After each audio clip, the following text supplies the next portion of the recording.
ಸ್ವಾಮಿ ನಿಮಗೆ ಬೇಕಾದಂತ ಅಧಿಕಾರಿಗಳನ್ನ ತನಿಖಾ ಸಂಸ್ಥೆಯಲ್ಲಿ ಹಿಡ್ಕೊಂಡು ನಿಮ್ಮ ಬಾಮೈದ ರಾತ್ರಿ 8 ಗಂಟೆಗೂ ಹೋಗ್ಬೋದು, ರಾತ್ರಿ 12 ಗಂಟೆಗೂ ಲೋಕಾಯುಕ್ತ ತನಿಖಾ ಸಂಸ್ಥೆಗೆ ಭೇಟಿಯನ್ನು ಕೊಡ್ಬೋದು.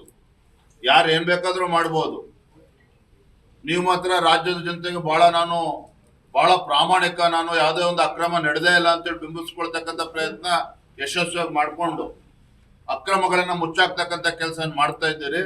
ಇವತ್ತು ಇಡಿ ತನಿಖಾ ಸಂಸ್ಥೆಯಿಂದ ಅಕ್ರಮ ಬಹಿರಂಗ ಆಗ್ತಿದ್ದಂಗೆನೆ ಪಾಪ ಸಿದ್ದರಾಮಯ್ಯನವರಿಗೆ ಕೋಪ ಶುರುವಾಗಿದೆ ಇಡಿ ಮೇಲೆ.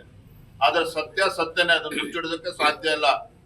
ತಾವು ಕೂಡ ಪತ್ರಿಕಾ ಹಾಗೂ ಮಾಧ್ಯಮದಲ್ಲೂ ಕೂಡ ಬಿತ್ತರಿಸಿದ್ರಿ, ಏನು ಅವರ ಅರ್ಜಿಯನ್ನ ತಿದ್ದಿರ್ತಕ್ಕಂಥದ್ದು ವೈಟ್ನರ್ ಹಚ್ಚಿರ್ತಕ್ಕ ಇಡಿ ಅಲ್ಲ. ಇಡಿ ಹೇಳಕ್ಕೂ ಮುಂಚೆನೆ ಪತ್ರಿಕೆಗಳಲ್ಲಿ ಎಲ್ಲವೂ ಕೂಡ ಚರ್ಚೆ ಆಗಿದೆ, ದೃಶ್ಯ ಮಾಧ್ಯಮಗಳಲ್ಲಿ. ಮುಖ್ಯಮಂತ್ರಿಗಳು ಪ್ರಾಮಾಣಿಕರಿದ್ರೆ ಅದನ್ನ ಬಹಿರಂಗ ಪಡಿಸಬೇಕಾಗಿತ್ತು. ಆ ಪ್ರಾಮಾಣಿಕತೆ ಮುಖ್ಯಮಂತ್ರಿಗಳಿಗಿಲ್ಲ ಅನ್ನೋದು ಈಗ ಜಗಜ್ಜಾಹಿರ ಆಗಿದೆ.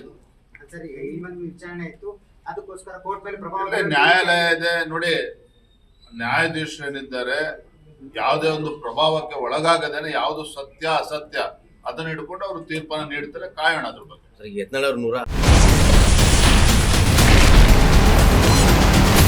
Ashwavega English News. Coming soon. Your channel, your voice, your trust.